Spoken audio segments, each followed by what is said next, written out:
setelah memanfaatkan data dari mobil mereka untuk mengembangkan teknologi self-driving-nya gitu. Lalu juga ada penggerak inovasi. Dalam berbagai sektor ini, data juga menjadi inti dari inovasi, misalnya di bidang kesehatan. Data dari jutaan pasien itu digunakan untuk mengembangkan pengobatan yang lebih efektif dibandingkan yang sebelumnya gitu. Lalu di bidang e-commerce, yang dimana data pelanggan membantu menciptakan pengalaman belanja yang sangat personal. Yang dimana kalau misalnya teman-teman misalnya ngelihat Shopee atau misalnya ngelihat Tokopedia atau misalnya Lazada, itu tuh sesuai dengan preferensi yang teman-teman butuhkan gitu. Dikarenakan memang terciptanya adanya big data ini. Lalu misalnya ada keunggulan kompetitif, yang dimana perusahaan yang dapat mengelola dan memanfaatkan data dengan baik seringkali memiliki keunggulan yang lebih kompetitif dan signifikan. Mereka lebih dapat membuat keputusan yang lebih cepat dan berbasis data dan lebih akurat dibandingkan kompetitor yang memang masih menggunakan secara tradisional dan tidak menggunakan ke big dataan ini gitu. Lalu selanjutnya big data itu tidak semua data yang besar itu termasuk big data teman-teman, tapi big data itu harus mencakup karakteristik dari 5V ini. Yang pertama itu 5V ini misalnya ada volume, variety, velocity, veracity, dan value gitu. Yang dimana pendekatan ini tuh menjadi landasan utama dalam menjelaskan kompleksitas dan manfaat dari data dalam jumlah besar. Pendekatan ini tuh pertama kali diperkenalkan oleh Doklani teman-teman pada awal 2000-an untuk menggambarkan tantangan dalam manajemen data. Awalnya hanya ada 3 aspek yang disebutkan, misalnya cuman volume, velocity, dan variety. Namun seiring perkembangannya, teknologi dan kompleksitas data ditambahkan 2 aspek lagi untuk menyempurnakan si karakteristik big data ini, yaitu veracity dan value gitu. Untuk menggambarkan pentingnya kualitas data dan manfaat yang akan dihasilkan oleh sebuah data. Pertama kita akan membahas volume dulu. Ukuran data, volume atau karakteristik paling jelas dari big data. Dalam big data kita berbicara tentang data dalam ukuran misalnya terabyte, petabyte, bahkan sampai exabyte gitu. Semakin berkembangnya teknologi, semakin besar pula volume data yang dihasilkan oleh manusia maupun mesin. Contoh misalnya dari platform seperti Facebook menghasilkan sekitar 500 terabyte teman-teman setiap harinya. Dari unggahan foto, video, hingga interaksi para penggunanya. Lalu data sensor dari perangkat IoT misalnya pada smart city lah, dapat menghasilkan data yang sangat besar dari misalnya kamera CCTV, pengukur cuaca, hingga misalnya kendaraan autonomous driver gitu. Yang dimana landasan dari volume ini adalah kebutuhan untuk menyimpan dan memproses data besar dengan teknologi modern, seperti misalnya cloud computing atau distributed system. Tanpa teknologi ini, data dalam jumlah besar tidak akan memiliki nilai yang nyata. Lalu ada velocity. Sebelumnya variety dulu. Variety atau misalnya keanekaragaman data. Data tidak lagi terbatas pada bentuk, seperti misalnya kan dulu tuh bentuknya hanya terstruktur, misalnya seperti pada tabel atau database. Dalam big data kita memiliki berbagai data jenis data. Misalnya structure, unstructured, dan semi-structured atau terstruktur, semi-terstruktur, dan tidak terstruktur. Yang dimana ini adalah tantangan besar karena setiap jenis data memerlukan cara pengolahan yang berbeda gitu teman-teman. Misalnya data terstruktur dari transaksi e-commerce yang tersimpan dalam database table, atau data semi-terstruktur, misalnya data dari email atau file JSON, atau misalnya ada juga data tidak struktur seperti gambar, video, audio, data media sosial seperti tweet atau postingan Instagram, itu termasuk data yang unstructured. Lalu keanekaragaman data menciptakan kebutuhan untuk analisis yang fleksibel, seperti misalnya machine learning atau NLP, yang dimana ini tuh digunakan untuk mengekstrak informasi dari berbagai jenis data yang ada sekarang. Lalu selanjutnya kita lanjut ke velocity atau kecepatan data. Velocity di sini tuh merujuk kepada kecepatan di mana data itu dihasilkan, dikumpulkan, dan dianalisis dalam era digital ini. Data tidak hanya besar, tapi juga dihasilkan secara real time atau dengan kecepatan tinggi. Contohnya sistem transaksi kartu kredit yang harus memproses jutaan transaksi per detik. Sekaligus harus menganalisa pola untuk mendeteksi penipuan atau fraud detection. Data dari aplikasi ride hailing, contohnya seperti Gojek atau Grab, di mana lokasi kendaraan dan permintaan penumpang harus diolah dalam hitungan detik untuk memberikan pengalaman yang responsif gitu. Kecepatan ini membutuhkan teknologi seperti stream processing untuk memastikan data dapat dianalisis secepat mungkin. Tanpa kemampuan ini, data yang bergerak cepat tidak akan dimanfaatkan secara optimal. Lalu selanjutnya ada veracity, accuracy of data, atau keakuratan data. yang dimana ini berkaitan dengan tingkat keakuratan, konsistensi, dan keandalan sebuah data. Tidak semua data yang dihasilkan dapat langsung dipercaya atau digunakan. Banyak data yang mengandung bias, kesalahan, atau biasanya ada bahkan informasi palsu gitu. Di media sosial, berita palsu misalnya yang menyesatkan seringkali bercampur dengan data asli. Lalu misalnya sensor IoT menghasilkan data yang tidak konsisten jika perangkatnya mengalami kerusakan. Nah, itu tuh yang mengakibatkan data itu tidak menjadi akurat, yang dimana data itu seharusnya akurat, makanya terciptalah Veracity ini. Untuk mengatasi tantangan ini, pentingnya untuk menggunakan teknik pembersihan data atau data cleaning gitu, dan validasi agar hasil analisis lebih dapat diandalkan. Veracity ini dasar penting karena data yang tidak akurat dan dapat mengarahkan kita ke keputusan yang justru malah bukan keputusan yang baik, malah keputusan yang salah gitu teman-teman. Lalu yang terakhir ada value atau worth of data atau nilai data. Yang dimana dari sebuah karakteristik big data ini, value merupakan menurut aku dan menurut para ahli gitu ya teman-teman, ini merupakan salah satu yang paling penting dikarenakan walaupun datanya jumlahnya besar atau sangat beragam datanya, atau yang didapatkannya dengan kecepatan yang tinggi atau akurasinya sangat tepat, tapi kalau misalnya data itu tidak bervalue atau tidak bernilai, data itu jadi tidak memiliki apa-apa gitu dan tidak akan memberikan manfaat atau nilai yang nyata bagi individu, organisasi, perusahaan ataupun pemerintah gitu. Nah, jadi yang paling terpenting itu adalah value-nya, yang dimana misalnya perusahaan e-commerce seperti Tokopedia itu tuh melakukan analisis data untuk memahami kebiasaan pelajar pengguna dan memberikan rekomendasi produk.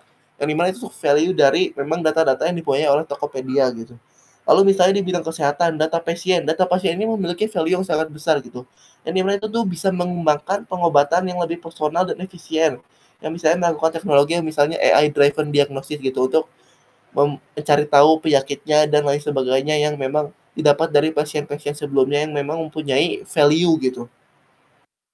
Alasan dari value ini memastikan bahwa setiap langkah dalam pengelolaan big data, mulai dari pengumpulan hingga analisis, dirancang untuk menghasilkan nilai yang strategis bagi pengambilan keputusan.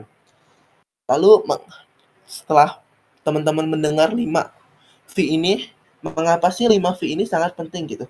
Karakteristik 5 V ini memberikan kerangka kerja untuk memahami kompleksitas big data, yang dimana bagaimana cara mengolahnya secara efektif. Dalam praktiknya tidak semua data memenuhi kelima karakteristik ini secara bersamaan, tetapi organisasi harus memastikan bahwa mereka mampu menangani setiap aspek sesuai kebutuhan.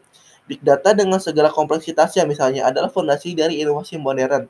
Dengan memahami volume, velocity, variety, veracity, dan value, kita tuh dapat melihat potensi penuh dari data sebagai aset strategis, yang mana ini dapat mengubah cara kita bekerja, berpikir, dan mengambil keputusan yang dilakukan di era digital ini, teman-teman. Lalu selanjutnya, aku akan jelaskan bagaimana mengapa sih big data itu sangat penting gitu. Big data tuh bukan hanya sebuah, mungkin teman-teman ada yang berpikiran atau misalnya tidak juga ya, yang big data itu bukan hanya sebuah tren teknologi gitu. Padahal tidak seperti itu, teman-teman. Big data itu bukan hanya sebuah tren teknologi masa kini gitu, tapi melainkan sebuah kekuatan kita yang ini tuh bagaimana cara mengubah kita memahami sebuah dunia gitu. Ya, memahami cara kita melihat dunia sekarang. Yang ini bisa menghasilkan, membuat keputusan dan menciptakan inovasi untuk kedepannya gitu. Di era digital ini, setiap aktivitas manusia dan proses bisnis menghasilkan jejak data yang tak terhitung jumlahnya. Mulai dari misalnya pembelian online, interaksi di media sosial, sensor IoT, hingga pola perjalanan. Semuanya tuh menciptakan footprint data yang berharga. Tapi mengapa big data menjadi begitu penting? Mungkin mari kita bedah gitu alasannya mengapa big data itu sangat penting gitu. Yang pertama, pengambilan keputusan berdasarkan data, data-driven decision making. Di masa lalu tuh banyak keputusan diambilkan berdasarkan intuisi atau pengalaman atau hanya asumsi semata. Tidak ada bukti yang konkret atau tidak ada fakta yang faktual gitu. Yang dimana dengan big data ini, keputusan sekarang tuh dapat didasarkan bukti yang nyata yang diperoleh dari analisis data dalam skala yang besar. Contohnya, di perusahaan seperti Amazon menggunakan data perilaku pelanggan untuk memberikan rekomendasi produk yang sangat personal. Hasilnya penjualannya meningkat drastis gitu, teman-teman. Lalu juga misalnya ada di dunia kesehatan. Data pasien yang dikumpulkan dari ribuan rumah sakit dapat digunakan untuk mendiagnosa penyakit lebih cepat dan dengan tingkat akurasi yang lebih tinggi. Big data memberikan wawasan yang lebih dalam dan objektif, memungkinkan pengambilan keputusan yang lebih cerdas dan efektif. Lalu yang kedua ada meningkatkan efisiensi operasional. Contohnya gimana sih? Big data juga memainkan peran penting dalam membantu organisasi mengidentifikasi cara untuk meningkatkan efisiensi operasionalnya. Misalnya dengan cara menganalisis pola dan tren, perusahaan dapat mengoptimalkan sumber daya mereka, mengurangi biaya, dan juga meningkatkan produktivitasnya. Misalnya ada contoh di sektor logistik, perusahaan seperti yang sudah besar seperti FedEx misalnya atau DHL. Nah, mereka menggunakan big data untuk merancang rute pengiriman yang lebih efisien gitu, dan yang di mana itu mengurangi waktu pengiriman dan juga memangkas biaya bahan bakar gitu. Lalu misalnya dalam manufaktur, sensor IoT yang terhubung ke mesin produksi dapat mengidentifikasi potensi kerusakan sebelum terjadinya kerusakan tersebut. Misalnya sehingga mencegah terjadinya gangguan operasional. Efisiensi ini tidak hanya berdampak pada penghematan biaya gitu teman-teman, tapi juga pada pengalaman pelanggan yang memang lebih baik gitu. Lalu inovasi produk dan layanan. Dengan big data, perusahaan dapat memahami kebutuhan pelanggan yang bahkan belum mereka sadari sendiri gitu, yang dimana hanya sebatas intuisinya saja. Dan ini tuh tiba-tiba dengan adanya big data ini, perusahaan tuh jadi bisa melihat sebuah inovasi produk dan layanan yang memang bisa disampaikan ke customer-nya. Di mana data dapat menjadi sumber inspirasi untuk inovasi produk dan layanan baru yang lebih relevan dengan pasar. Contohnya Netflix. Netflix ini menggunakan analisa big data untuk memahami preferensi penonton-penontonnya, sehingga mereka dapat menciptakan konten orisinal, seperti misalnya ada Netflix itu seperti misalnya Stranger Things yang memang sesuai dengan selera pasarnya mereka gitu. Lalu dalam dunia otomotif misalnya, data dari mobil yang terhubung digunakan untuk mengembangkan fitur-fitur inovatif, seperti misalnya asisten pengemudi berbasis AI dan sistem navigasi cerdas. Yang dimana dengan menggunakan big data ini, perusahaan dapat meningkatkan loyalitas pelanggan dan menciptakan hubungan yang lebih dekat gitu dengan pelanggannya. Lalu yang kelima, ada membantu prediksi dan manajemen resiko. Big data juga memiliki kemampuan untuk membantu organisasi memprediksi resiko yang mungkin terjadi dan mengambil langkah-langkah pencegahan. Ini sangat penting terutama di sektor keuangan, asuransi, dan keamanan. Contohnya, di bank itu menggunakan analitik big data untuk mendeteksi aktivitas penipuan, yang dimana ini tuh bisa dilihat dari kartu kredit ketika misalnya memang pengeluarannya itu tidak sesuai dengan data-data sebelumnya atau misalnya tiba-tiba dia mengeluarkan pengeluaran yang sangat besar gitu. Nah, itu tuh bisa big data itu bisa mengolah yang dimana itu tuh bisa menentukan apakah ini tuh memang penggunanya atau bukan gitu. Lalu di bidang pertanian, ada analisa data cuaca yang memang membantu petani memprediksi pola cuaca yang dapat mempengaruhi hasil panenannya tersebut gitu. Kemampuan ini untuk mengantisipasi dan memitigasi risiko memberikan keuntungan kompetitif bagi organisasi yang memanfaatkan big data secara efektif gitu. Lalu yang keenam, memberdayakan sektor publik. Tidak hanya sektor swasta, sektor publik juga mendapatkan manfaat yang besar dari big data. Pemerintah dapat menggunakan data untuk meningkatkan pelayanan publiknya, merancang kebijakan yang lebih baik, dan menghadapi tantangan global. Misalnya, di bidang kesehatan masyarakat, analisa big data ini digunakan untuk memantau penyebaran penyakit dan merancang strategi pencegahan yang efektif seperti misalnya ada pandemi. Ya, misalnya sebelumnya ada COVID-19 gitu. Lalu pemerintah kota menggunakan data lalu lintas dari perangkat IoT untuk mengelola kemacetan dan meningkatkan infrastruktur transportasi. Yang dimana itu tuh bisa memberikan insight kepada pemerintahan untuk mana sih infrastruktur yang harus diperlebar atau misalnya diperluas atau misalnya menambahkan transportasi transportasi umum di mana gitu. Dengan memanfaatkan big data, sektor publik dapat menciptakan dampak sosial yang memang lebih besar. Big data ini bukan hanya sekedar alat teman-teman, tetapi sebuah paradigma yang mengubah cara kita menjalani hidup, bekerja, dan berinovasi. Dengan memahami mengapa big data penting, kita dapat melihat bagaimana data menjadi penggerak utama perubahan di berbagai sektor. Bagi individu maupun organisasi, kemampuan untuk memahami dan memanfaatkan big data adalah kunci untuk bertahan dan unggul di era digital ini.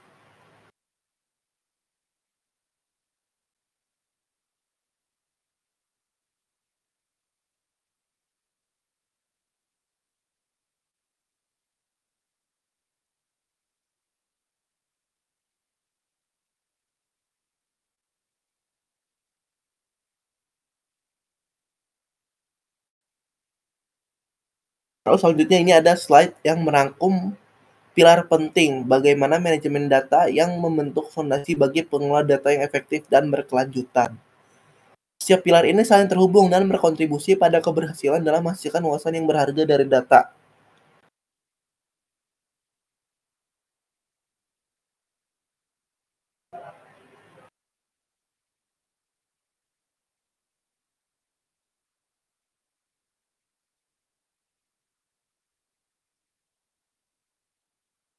Yang pertama ada data collection, yang dimana itu pengumpulan data. Tahap pertama dari setiap proses data pastinya adalah pengumpulan datanya. Disinilah kita memastikan data yang diperoleh memiliki tingkat akurasi yang tinggi nggak sih, atau misalnya mencakup semua elemen yang relevan nggak sih dengan tujuan analisa kita. Tanpa data yang akurat dan lengkap, langkah-langkah berikutnya dapat menjadi tidak efektif gitu teman-teman, atau bahkan menghasilkan kesimpulan yang salah gitu.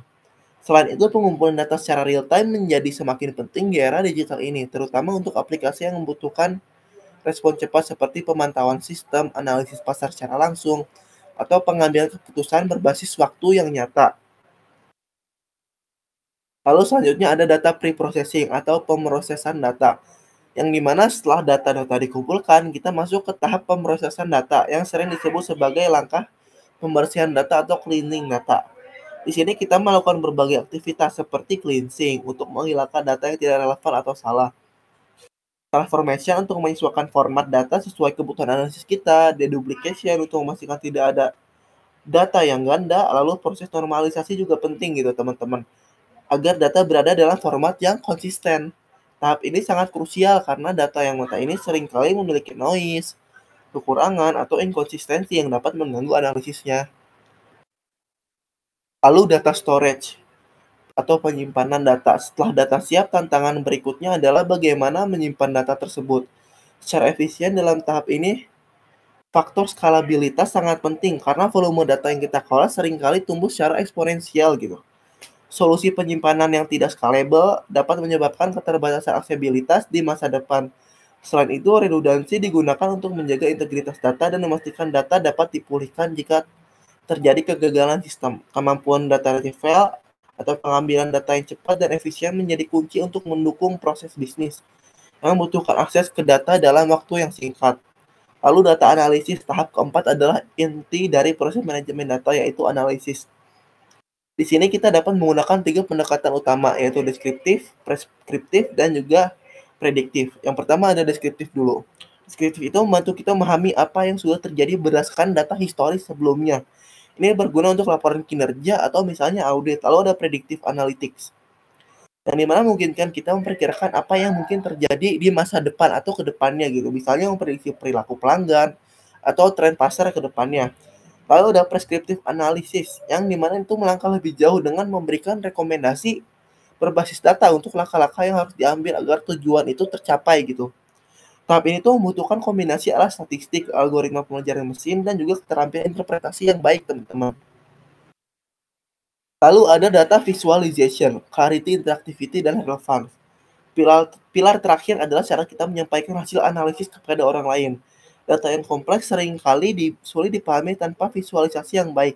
Oleh karena itu, visualisasi data harus memiliki tiga elemen penting gitu. Clarity atau kejelasan untuk memastikan bahwa pesan yang ingin disampaikan mudah dipahami. Interactivity atau interaktivitas yang agar pengguna dapat mengambil informasi lebih dalam sesuai kebutuhan. Ada relevance atau relevansi sehingga visualisasi hanya menyajikan data yang benar-benar diperlukan untuk mendukung pengambilan keputusan. Dengan visualisasi yang baik, data tidak hanya menjadi angka tetapi berubah menjadi cerita yang menarik dan bahkan mudah dimengerti gitu. Kesimpulannya, kelima pilar ini secara sinergis dari pengumpulan hingga visualisasi, setiap langkah harus dilakukan presisi dan strategi yang tepat untuk memaksimalkan nilai data. Manajemen data yang baik tidak hanya membantu organisasi membuat keputusan yang baik, tapi juga menciptakan keunggulan kompetitif di tengah persaingan yang semakin ketat. Lalu di sini ada big data di dunia nyata, yang dimana transformasi di berbagai industrinya. Big data telah mengubah cara berbagai industri bekerja, teman-teman, memberikan wawasan baru yang sebelumnya tidak dapat dicapai dengan metode tradisional. Dengan kemampuan untuk mengumpulkan, mengelola, dan menganalisis data dalam jumlah yang besar, big data telah menciptakan revolusi di berbagai sektor. Berikut adalah penjelasan bagaimana big data diterapkan di beberapa industri, mulai dari data dikumpulkan, dikelola, hingga menghasilkan nilainya gitu. Misalnya pada e-commerce dan retail. Industri e-commerce dan retail memanfaatkan big data untuk memahami perilaku pelanggan, meningkatkan pengalaman berharga, maksudnya meningkatkan pengalaman belanja dan merancang strategi pemasaran yang lebih efektif dibandingkan dengan tidak adanya big data. Pengambilan data misalnya diambil dari berbagai sumber seperti aktivitas dari situs, ulasan produk, interaksi media sosial, hingga data transaksi. Lalu ada teknologi cookies dan analitik web digunakan untuk melacak preferensi pelanggan secara real time gitu. Pengelolaan datanya dilakukan dengan data pelanggan yang disimpan dalam platform customer data platform atau data warehouse yang terintegrasi. Algoritma pembelajaran mesin menganalisis data untuk membuat rekomendasi produk. Amazon menggunakan big data untuk memberikan rekomendasi produk personal kepada pengguna berdasarkan historis pencarian dan pembelian mereka. Di toko fisik seperti retail seperti Walmart menggunakan analitik data untuk prediksi kebutuhan stok barang berdasarkan pola pembelian pelanggan di masa lalu. Lalu ada misalnya di bidang kesehatan, yang dimana kesehatan ini data dikumpulkan melalui misalnya dari rekam medis elektronik atau sensor IoT pada alat-alat medis yang membantu mengumpulkan data pasien secara langsung. Dan di situ tuh data dikelola, yang dimana disimpan dalam sistem berbasis cloud yang aman atau misalnya di dalam sebuah database gitu, yang dimana ini dengan regulasi privasi seperti HIPAA. Algoritma AI digunakan untuk menganalisis data pasien dan memberikan rekomendasi pengobatan yang tepat dan akurat. Misalnya contoh, di rumah sakit menggunakan big data untuk menganalisa riwayat pasien dan mengidentifikasi risiko penyakit kronis seperti diabetes atau penyakit jantung. Lalu misalnya di bidang keuangan dan perbankan. Gimana caranya? Yaitu misalnya data diambil dari transaksi kartu kredit, histori pembayaran, data eksternal, lalu pengelolaannya data disimpan di platform big data seperti saya di Hadoop atau Apache Spark, dan dirancang untuk memproses data dalam skala besar, lalu dilakukannya analisis prediktif, digunakan untuk mendeteksi pola penipuan berdasarkan aktivitas yang tidak wajar di sebuah akun nasabah gitu. Yang dimana bank ini menggunakan analitik big data untuk mendeteksi transaksi penipuan secara real time, atau misalnya platform investasi seperti Robinhood menganalisa data pasar saham untuk memberikan rekomendasi investasi kepada para penggunanya. Lalu yang keempat ada energi dan lingkungan. Bagaimana big data digunakan? Big data digunakan untuk optimalisasi sumber daya energi, pengelolaan jaringan listrik, dan pengembangan energi terbarukan. Data diambil seperti misalnya dari perangkat IoT pada pembangkit listrik, turbin angin, atau panel surya. Data cuaca dan pola konsumsi energi harian juga dianalisa untuk meningkatkan efisiensi sebuah sistem.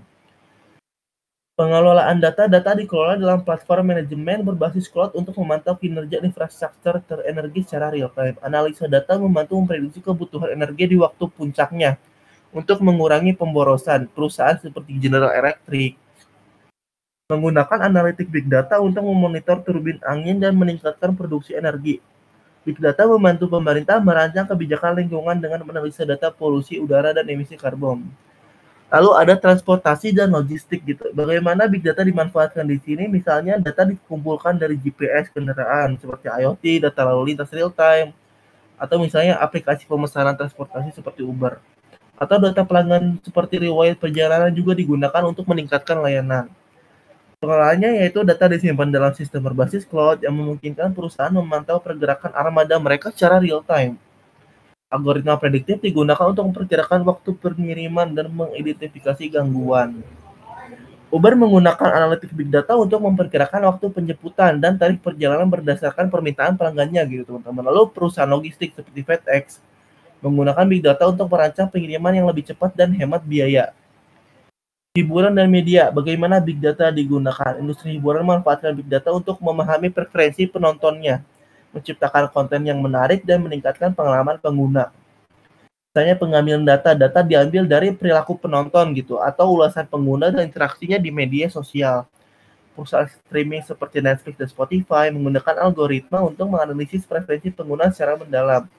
Data disimpan dalam data lake atau data warehouse yang memungkinkan perusahaan memproses jutaan interaksi pengguna setiap harinya. Algoritma pembelajaran mesin digunakan untuk membuat rekomendasi secara personal. Netflix menciptakan algoritma rekomendasi berdasarkan big data yang membantu pengguna menemukan konten sesuai minatnya mereka. Spotify Wrapped menggunakan big data untuk memberikan ringkasan personal kepada pengguna tentang kebiasaan mendengar mereka sepanjang tahun. Lalu selanjutnya ada apa sih yang perlu kita ketahui gitu tentang peran-peran yang ada di bidang data.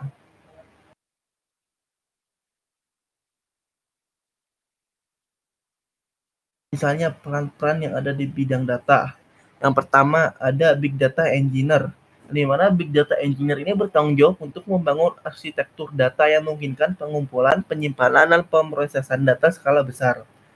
Mereka tuh mengembangkan pipeline untuk memastikan kelancaran alur informasi, seperti contohnya mengintegrasikan data dari berbagai sumber seperti sensor IoT, log aplikasi ke dalam data lake berbasis Hadoop, mengoptimalkan pipeline data real time, pengolahan data, misalnya data dikumpulkan melalui alat seperti Apache Kafka atau Flume, misalnya disimpan di dalam data lake, Hadoop, Amazon S3, dan diolah menggunakan Spark atau Hive.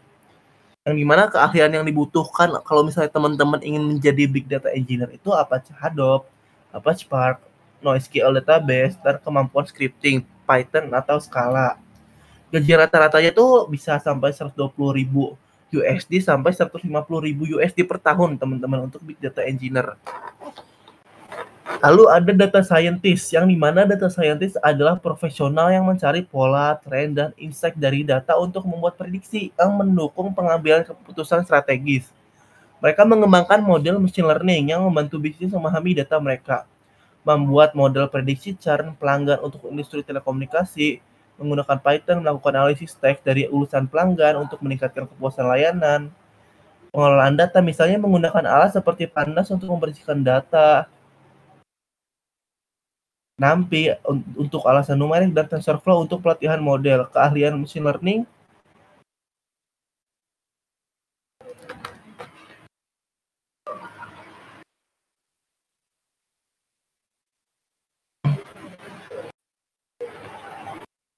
learning visual data, dan lain sebagainya, di mana gajinya itu rata-rata di $130 sampai $160 per tahunnya. Lalu ada Big Data Analyst yang fokus menganalisa data besar untuk menghasilkan wawasan yang dapat ditindaklanjuti oleh bisnis. Mereka bertugas membuat laporan dan dapat ditindaklanjuti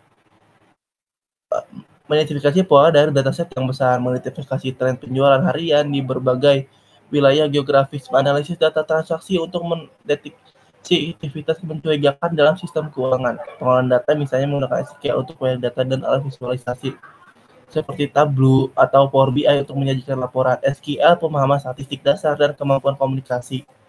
Dan gajinya itu bisa sampai 80.000 USD sampai 110 USD per tahunnya. Lalu ada juga data visualization developer, yang dimana tugasnya itu membuat dashboard atau menyajikan data, lalu misalnya menggunakan D3JS atau Tools BI seperti Tableau, yang dimana keahliannya itu dibutuhkan JavaScript, D3JS, Tableau, HTML, CSS, dan lain-lain. Lalu ada machine learning engineer, tugasnya membangun dan mengoptimalkan model AI atau ML yang memanfaatkan big data untuk membuat prediksi dan otomatisasi. Lalu ada bisnis analis spesialis, yang dimana tugasnya menggunakan data untuk menyelesaikan masalah bisnis tertentu, lalu analisis pola belanja pelanggan untuk memberikan rekomendasi strategi, membuat laporan. Mereka tuh menganalisis data menggunakan alat seperti Excel, Python, atau R, dan menyajikannya melalui presentasi kepada tim bisnis. Machine learning scientist, yang dimana tugasnya fokus pada penelitian untuk mengembangkan algoritma baru yang digunakan dalam big data. Mereka menciptakan solusi inovatif untuk tantangan yang kompleks. Lalu ada business intelligence engineer yang terakhir, membangun sistem pelaporan yang menggabungkan data dari berbagai sumber setelah perusahaan, mengembangkan dashboard interaktif untuk tim eksekutif perusahaan. Pengolahan datanya menggunakan SQL untuk integrasi data, alat BI seperti QlikView, dan bahasa scripting untuk otomatisasi laporan. Database SQL, sistem BI, dan pemahaman struktur data. Gajinya tuh sampai 100.000 USD per tahun dan 130.000 USD per tahun.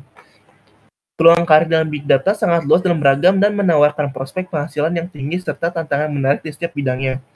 Setiap peran memberikan kontribusi signifikan dalam memanfaatkan data sebagai aset strategis dengan meningkatkan kebutuhan akan analitik dan pengolahan data. Karir di bidang ini adalah investasi yang menjanjikan untuk masa depan.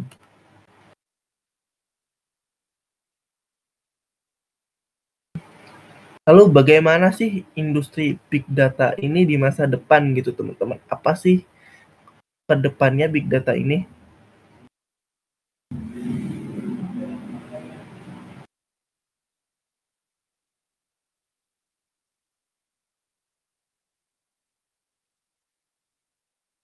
Untuk kedepannya tuh big data ini akan banyak sekali perkembangannya seperti misalnya dalam bidang sektor bisnis dan industri yang ada sekarang dan juga nantinya semua perusahaan akan melakukan personalisasi di bisnisnya dan juga supply chain optimization yang dimana itu tuh bisa mengurangi dan mengefisiensikan.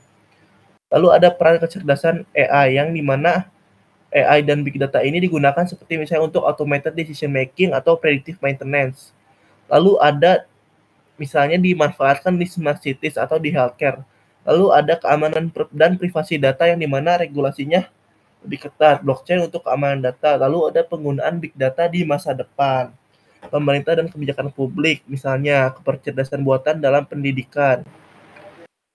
Yang dimana persiapan kita untuk masa depan big data adalah peluang yang sangat besar gitu teman-teman dan akan terus berkembang seiring dengan kemajuan teknologi dan metode analisis yang lebih canggih. Oleh karena itu penting untuk mulai mempersiapkan diri dalam dunia big data.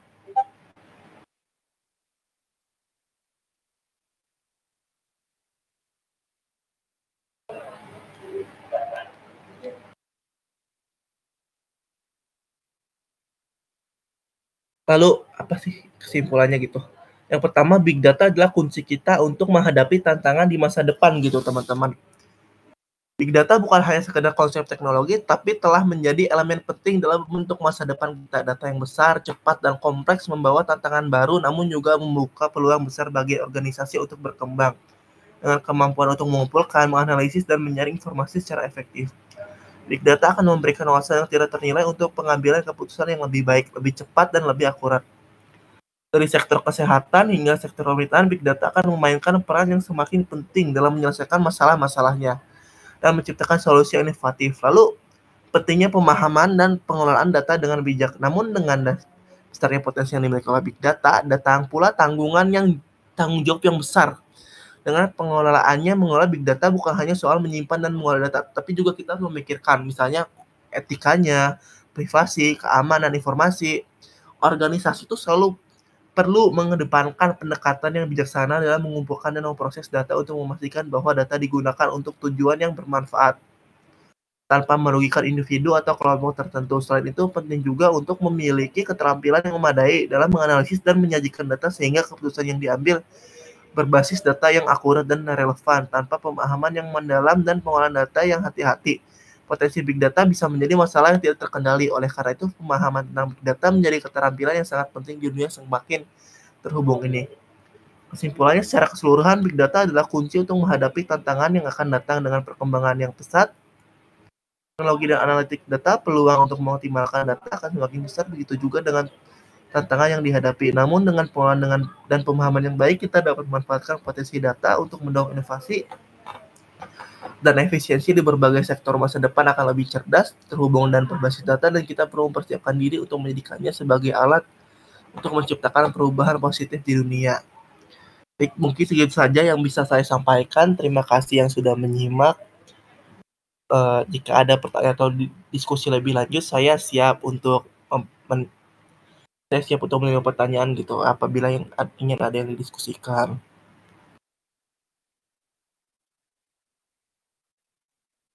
Oke.